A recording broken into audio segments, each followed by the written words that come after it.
कभी कभी जीवन किसी शांत झील की तरह दिखता है। ऊपरी सतह पर सब कुछ स्थिर, सुंदर और व्यवस्थित, लेकिन उस झील के नीचे गहराइयों में अगर तूफान उठा हो तो वह शांति केवल एक भ्रम होती है।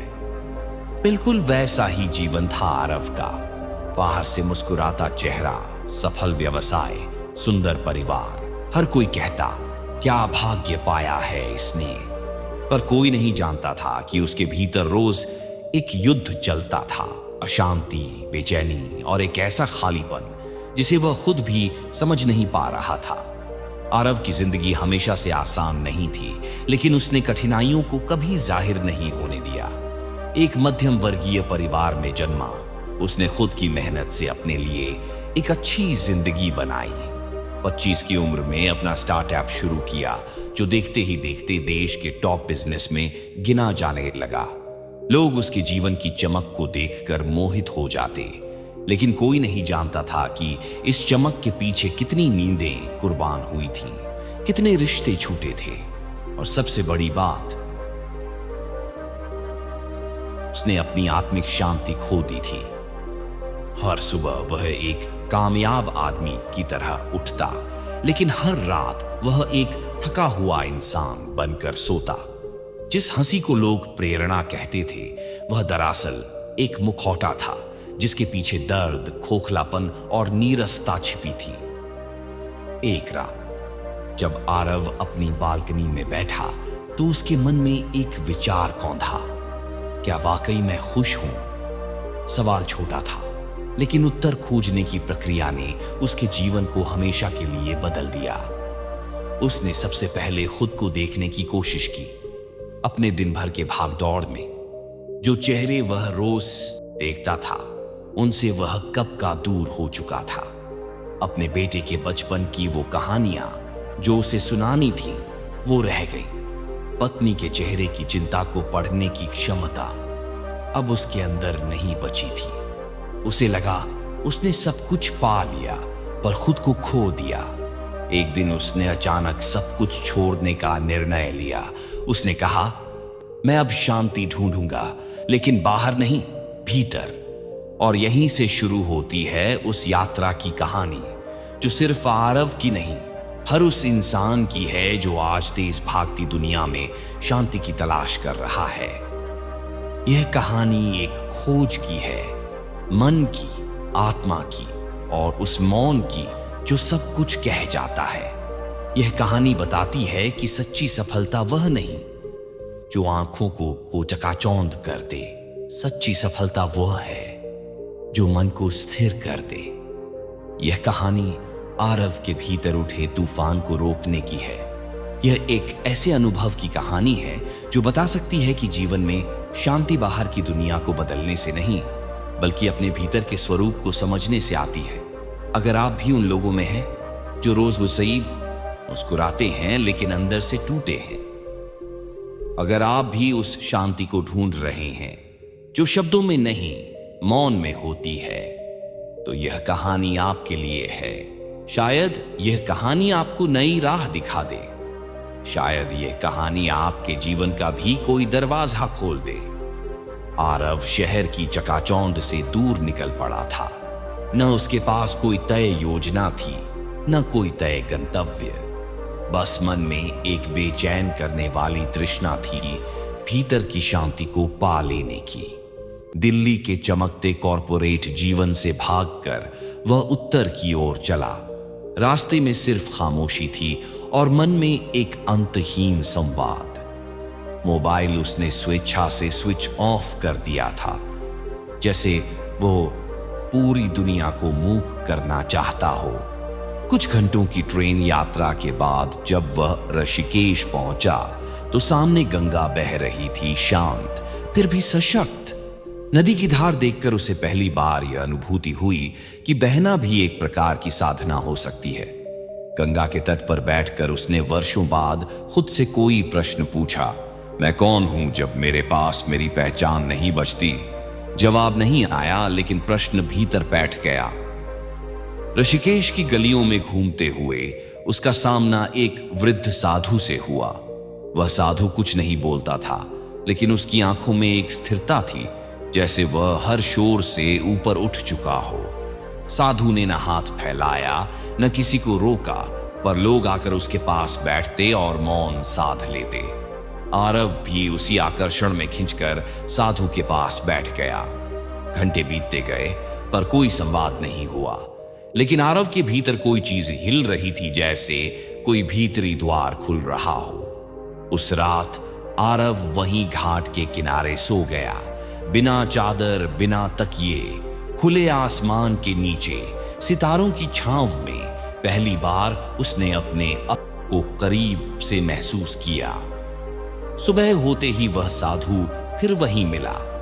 आरव ने विनम्रता से हाथ जोड़कर पूछा, क्या मैं आपके साथ कुछ समय रह सकता हूं? साधु ने कुछ नहीं कहा, बस मुस्कुराकर पहाड़ियों की ओर इशारा किया और चलने लगा। आरव भी बिना सोचे उसके पीछे हो लिया। वह यात्रा किसी तपस्वी की तरह नहीं थी, लेकिन हर कदम पर तपस्या थी अपने भीतर उतरने की। साधु बहुत कम बोलता था, लेकिन जब भी बोलता था लगता था जैसे कोई महासागर एक शब्द में समा गया हो। जो शांति कोई खोज रहे हो वह तुम्हारे भीतर है, लेकिन तुमने जीवन भर उसे बाहर ढूंढा। साधु ने एक दिन कहा, जब वे एक छोटी सी कुटिया के पास पहुंचे। वह कुटिया साधु की गुफा थी, एक पहाड़ की तलहटी में, जहां कोई शोर नहीं पहुंचता था। वहां न बिजली थी न मोबाइल नेटवर्क। समय जैसे वहां रुक गया था। साधु ने आरव से कहा, तुम्हें मौन में रहना होगा। जितना लंबा मौन उतना गहरा अनुभव। आरव ने सिर हिलाया, लेकिन भीतर डर था। उसने कभी मौन साधा ही नहीं था, लेकिन अगले दिन से वह मौन में चला गया। दिन भर वह एक ही जगह बैठता, सांसों पर ध्यान देता और भीतर उठती हलचलों को देखता। शुरू में उसका मन भागता रहा। बचपन की यादें, ऑफिस की चिंताएं, रिश्तों की उलझनें सब एक साथ सामने आने लगे। लेकिन साधु ने कहा था, दृश्य को देखो, उसमें उलझो मत। सब कुछ बस एक धारा है, वह बहती है, तुम बहो मत, उसे देखो। एक सप्ताह बीता। आरव के भीतर कुछ बदल रहा था। अब उसे चुप रहना कठिन नहीं लगता था। वह अब अपने विचारों को पकड़कर खींचने की कोशिश नहीं करता था। वे आते और चले जाते, जैसे गंगा की लहरें आती हैं और बह जाती हैं। धीरे धीरे उसकी आत्मा में एक ठहराव उतरने लगा। उसे लगा जैसे किसी ने उसके सिर पर हाथ रख दिया हो, कोई अदृश्य शक्ति जो कह रही हो, अब सब ठीक है, तुम सुरक्षित हो। तीसरे सप्ताह में उसने अपने जीवन की पहली सच्ची नींद ली, बिना किसी डर, चिंता या भविष्य की योजना के। उस सुबह जब वह उठा तो पहली बार सूरज की किरणों को देखकर उसका मन भर आया। उसने अपने जीवन में कई सुबहें देखी थीं, लेकिन यह सुबह कुछ अलग थी। यह भीतर से उदित हुई थी। उस शाम उसने साधु से पूछा, मैंने जीवन भर सिर्फ पाया, लेकिन फिर भी खाली रहा। अब जब सब कुछ छोड़ दिया, तब क्यों लग रहा है कि मैं भर गया हूं? साधु मुस्कुराया और बोला, क्योंकि तुमने पहली बार खुद को पाया है, और जो खुद को पा लेता है उसे और कुछ नहीं चाहिए। आरव की आंखों से आंसू बह निकले। उसने खुद को कभी इस तरह नहीं देखा था, निश्चल, मौन, लेकिन जीवित, बहुत अधिक जीवित। आरव को अब शब्दों की जरूरत नहीं थी, जो कभी उसके जीवन का हिस्सा थे। Presentation, email, client calls, meetings, अब वह उनसे बहुत दूर था। यहां सिर्फ सांसें थीं और एक मौन गूंज जो हर चीज में व्याप्त थी। साधु उसे रोज ध्यान के नए आयाम सिखाता। शांति बाहर नहीं मिलेगी, वह कहता, तुम्हें भीतर उतरना होगा, लेकिन ध्यान रहे, भीतर उतरना आसान नहीं है, क्योंकि वहां तुम्हारा अहंकार तुम्हें रोकता है। शुरुआत में आरव को भ्रम हुआ कि वह ध्यान में बैठा है, लेकिन कुछ दिनों बाद उसने समझा कि वह तो अपने विचारों के समुद्र में गोते लगा रहा था। ध्यान में जाने का अर्थ सिर्फ आंखें बंद करना नहीं, बल्कि भीतर की चुप्पी में समाना था। एक दिन साधु ने उसे एक छोटा सा प्रयोग दिया। उसने कहा, आज से अगले 3 दिन तक सिर्फ खुद को देखो, बिना किसी प्रतिक्रिया के। जब तुम क्रोधित हो तब भी देखो, जब डर लगे तब भी देखो, जब भीतर असहजता हो तब भी देखो। आरव ने यह अभ्यास शुरू किया। वह दिन भर अपने हर भाव, हर प्रतिक्रिया को देखता रहा। उसे पहली बार समझ में आया कि उसके भीतर कितनी परतें, वो बचपन के जख्म, पिता की अपेक्षाएं, स्कूल के डर, कॉलेज की असफलताएं, नौकरी की असुरक्षा, रिश्तों की टीस, सब कुछ उसकी चेतना में इकट्ठा था, जो हर दिन उसे छिपकर प्रभावित करता था। उसने पाया कि उसका क्रोध उसके डर से आता था और उसका डर उस अस्वीकार होने के भय से। इन 3 दिनों में उसने जितना खुद को समझा उतना पिछले 3 दशकों में नहीं। साधु मुस्कुराया और बोला, अब तुम जानने लगे हो। तुम वही नहीं हो जो तुमने अब तक सोचा था। तुम्हारी असली पहचान इन विचारों, भावनाओं और यादों से बहुत अलग है। तुम चेतना हो, साक्षी हो। जब तुम खुद को देखने लगते हो तो वही देखना तुम्हारी मुक्ति बन जाता है। एक रात पहाड़ियों के ऊपर पूर्णिमा की चांदनी फैली हुई थी। आरव साधु के पास बैठा था। उसने धीमे स्वर में पूछा, क्या दुखों से मुक्त हुआ जा सकता है? साधु ने आंखें बंद की और बोला, दुख तुम्हारे साथ इसलिए है क्योंकि तुम उनसे लड़ते हो। जब तुम दुख को अपनाते हो, उसे प्रेम पूर्वक देखते हो, तब वह अपना अस्तित्व खो बैठता है। दुख उस धुएं की तरह है जो आग के डर से भागता नहीं बल्कि जल्दी जलने से समाप्त होता है। दुख को समझना ही मुक्ति की ओर पहला कदम है। उस रात आरव ने जीवन के सबसे गहरे सत्य को छुआ। उसने अपने अंदर उठते पुराने जख्मों को पहली बार रोका नहीं, भागा नहीं, बस देखा।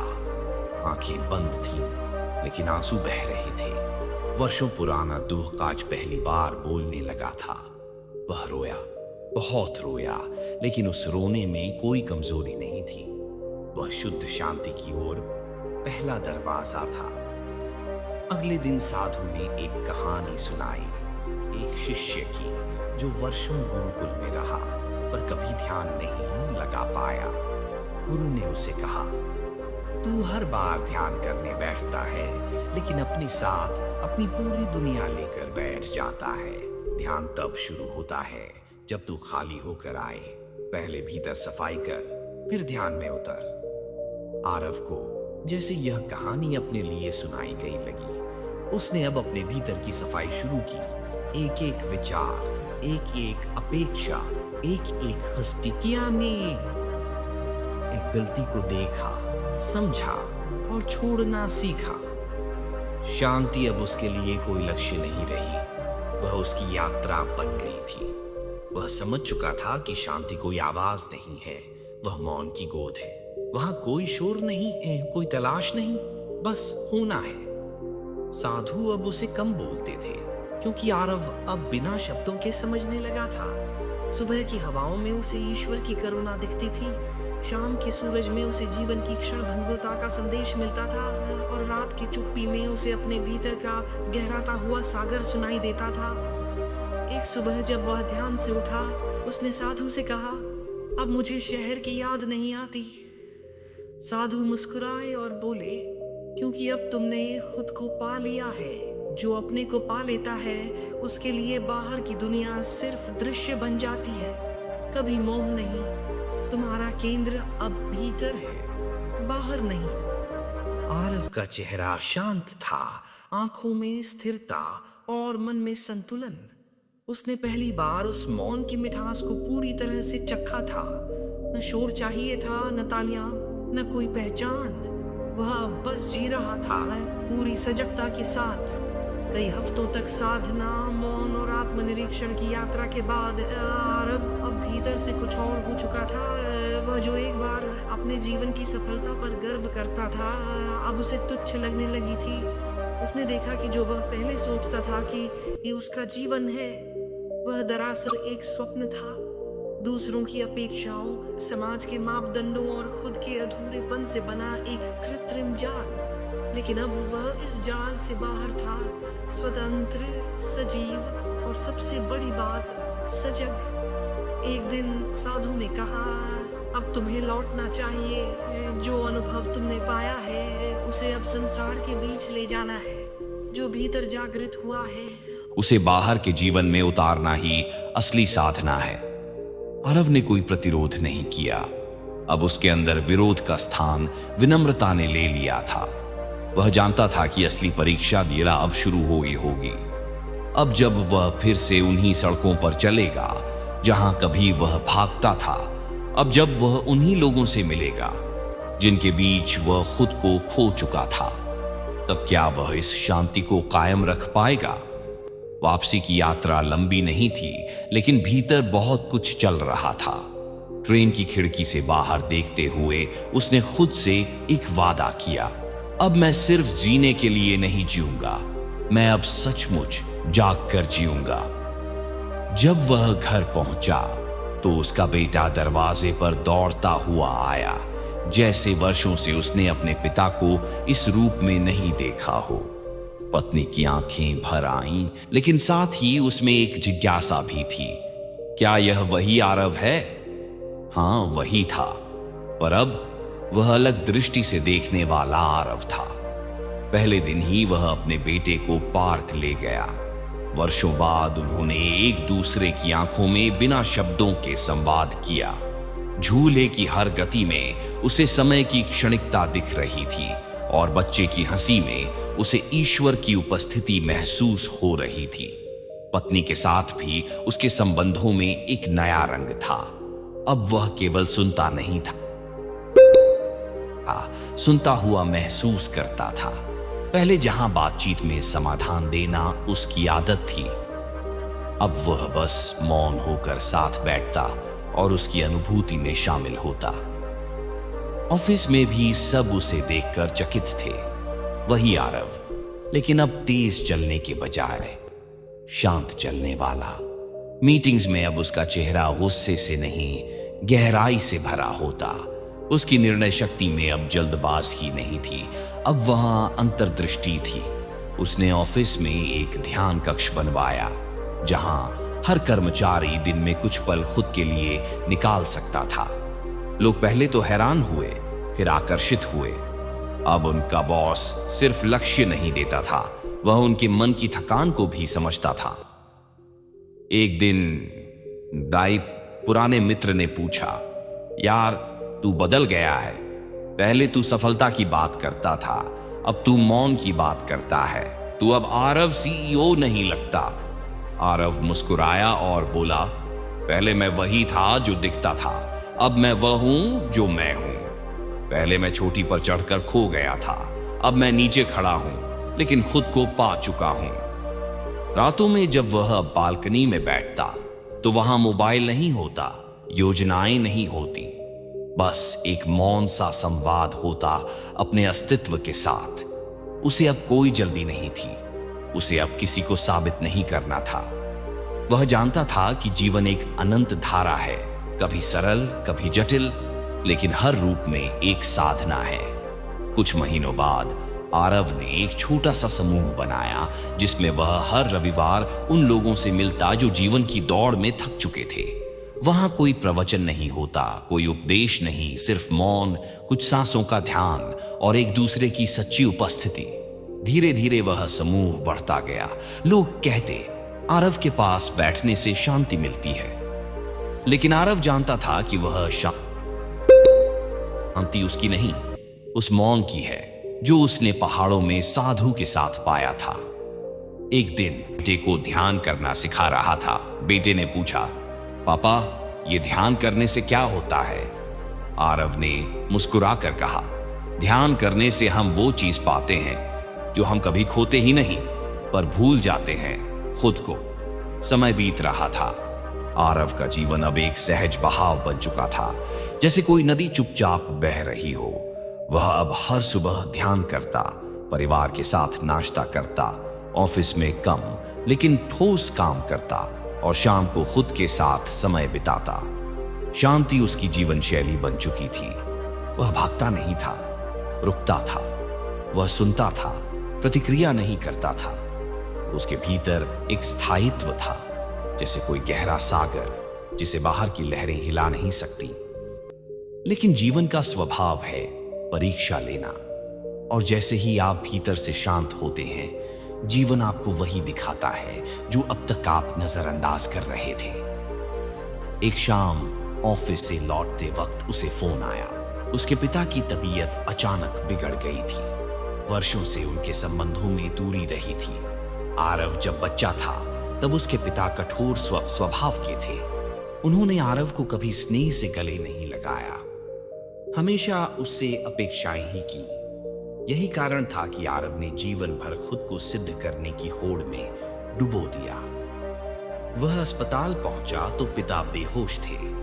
डॉक्टर ने बताया, हमें नहीं पता कब तक जागेंगे, या जागेंगे भी या नहीं। वो रात आरव के लिए कठिन थी। वह आईसीयू के बाहर बैठा रहा, लेकिन इस बार वह भाग नहीं रहा था। उसने पहली बार अपने पिता के बारे में बिना आरोप के सोचना शुरू किया। क्या कभी उन्होंने खुद को व्यक्त करना सीखा था? क्या उन्होंने अपने पिता से कभी प्रेम पाया था? वह सारी रात जागता रहा और मौन में अपने पिता की आत्मा से संवाद करता रहा। पापा, आपने शायद कभी मुझे समझाया नहीं, लेकिन अब मैं समझता हूँ आप भी शायद उतने ही असुरक्षित थे जितना मैं था। आप भी शांति ढूंढ रहे थे, बस तरीका अलग था। सुबह जब सूरज उगा, उसके पिता की आंखें खुली। वह बोल नहीं पा रहे थे, लेकिन उनकी आंखों में एक आभार था, जैसे वे कहना चाहते हो, तू आ गया है, आप सब ठीक है। आरव ने उनका हाथ थामा। आरव ने उनका हाथ थामा और पहली बार कहा, मैं आपको माफ करता हूँ पापा, और धन्यवाद भी देता हूँ। आपने जैसा भी सिखाया, मुझे मेरी राह पर पहुंच। वह क्षण छोटा था, लेकिन उस क्षण ने वर्षों की दूरी को मिटा दिया। पिता की तबीयत धीरे धीरे सुधरने लगी और आरव ने महसूस किया कि भीतर की शांति किसी चमत्कार से कम नहीं होती। वह किसी को जीने की हिम्मत दे सकती है। इन घटनाओं के बाद आरव फिर से भीतर की यात्रा में डूबने लगा। अब वह केवल ध्यान में नहीं बैठता था, अब उसका हर कर्म ध्यान बन गया था। पत्नी के लिए चाय बनाना, बेटे के साथ समय बिताना, ऑफिस में किसी सहकर्मी की चिंता सुनना, सब कुछ आबेग सादिब बन गया था।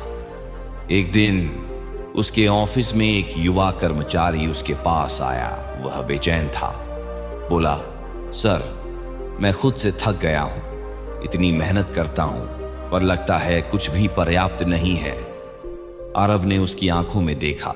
वो वही दर्द था जो कभी उसके अंदर था। उसने सिर्फ एक बात कही, क्या तुमने कभी खुद को गले लगाया है बिना कुछ साबित किए? लड़का चुप रह गया। शायद वह सवाल पहली बार उसके दिल तक पहुंचा था। उस दिन आरव को एहसास हुआ कि जीवन की गति जब धीमी हो जाती है, जब दौड़ रुक जाती है, तब मौन बोलता है, और वही मौन किसी और के जीवन की चुप्पी भी तोड़ सकता है। अब आरव का मौन उसके भीतर ही नहीं, उसके संपर्क में आने वाले हर व्यक्ति के जीवन में गूंजने लगा था। वह एक चलती फिरती शांति बन चुका था। जीवन चाहे जितना भी स्थिर लगे, उसकी लहरें कभी स्थायी नहीं होती। आरव की जिंदगी अब एक शांत तालाब जैसी हो गई थी, लेकिन समय की रेखा फिर से एक पत्थर फेंकने वाली थी। वह सुबह बिल्कुल सामान्य थी। सूरज अपनी लय में उगा। ध्यान के बाद उसने बेटे के साथ खेला, पत्नी के साथ चाय पी और फिर ऑफिस के लिए रवाना हुआ। लेकिन दोपहर में एक कॉल आया। उसका बचपन का मित्र अनिरुद्ध, जो उसके कॉलेज के दिनों का सबसे निकटतम साथी था, एक सड़क दुर्घटना में चल बसा था। आरव स्तब्ध रह गया। अनिरुद्ध वही था जिसने कभी उसे पहली बार हार के बाद हिम्मत दी थी, जिस मित्र ने उसके जीवन की सबसे कठिन रातों में उसे मौन रहकर थामा था। वो एक रिश्ता नहीं गया था, वो एक आयाम चला गया था। वह तुरंत उस शहर के लिए निकल पड़ा जहां अंतिम संस्कार होना था। गाड़ी में बैठे बैठे वह खिड़की से बाहर देखते हुए सोच रहा था, अब यह दुहक भीतर कैसे उतरेगा? लेकिन आश्चर्यजनक रूप से इस बार उसका मन बिखरा नहीं। उसके अंदर एक शांति थी, दुख के साथ बैठने की शक्ति। जब वह श्मशान पहुंचा तो चारों तरफ चीख पुकार थी, विलाप था, आंसू थे, लेकिन आरव वहां मौन खड़ा रहा। आंखें भरी हुई थीं, पर दिल शांत था। उसने अनिरुद्ध के चेहरे को अंतिम बार देखा और पहली बार मृत्यु को इतने नजदीक से अनुभव किया, बिना डरे। फिर उसकी आंखें बंद हो गईं। भीतर एक अनुभूति आई, अनिरुद्ध गया नहीं है, वह रूप बदल गया है। उसका प्रेम, उसकी स्मृति, उसकी ऊर्जा, सब मेरे भीतर जीवित हैं। उसे साधु की कही बात याद आई, मृत्यु अंत नहीं, परिवर्तन है। जो इसे समझ लेता है उसे शोक स्पर्श नहीं करता, केवल मौन में गहराई देता है। उस रात आरव नदी के किनारे बैठा रहा, अकेला, लेकिन कभी इतना ना अकेला नहीं लगा। उसने गहराई से महसूस किया कि दुहक अब उसके भीतर प्रवेश नहीं करता। अब वह दुहक को देख सकता है, उसे समझ सकता है और सबसे महत्वपूर्ण बात, उसे स्वीकार कर सकता है। पहले जहां दुहक एक तूफान बनकर आता था, अब वह बस एक बादल की तरह आता और धीरे धीरे बह जाता। अगले दिन जब उसने अनिरुद्ध की मां को गले लगाया तो वह फूट फूट कर रो पड़ी। उन्होंने कहा, तुम्हारा आना जैसे मेरी आत्मा को थोड़ी शांति दे गया। आरव ने महसूस किया कि अब उसका मौन सिर्फ उसे ही नहीं, दूसरों को भी सहारा देने लगा है। जब वह घर लौटा तो उसका बेटा उसके सीने से लिपट गया। उसने पूछा, पापा, मौत क्या होती है? आरव कुछ पल चुप रहा, फिर मुस्कुराकर बोला, मौत शरीर की नींद है बेटा, आत्मा की नहीं। जैसे हम पुराने कपड़े बदलते हैं, वैसे ही आत्मा नया रूप लेती है। जो हमें प्रेम करता है वह कभी दूर नहीं जाता। बेटे की आंखें चमक उठी, मानो वह कुछ अनकहा समझ गया हो।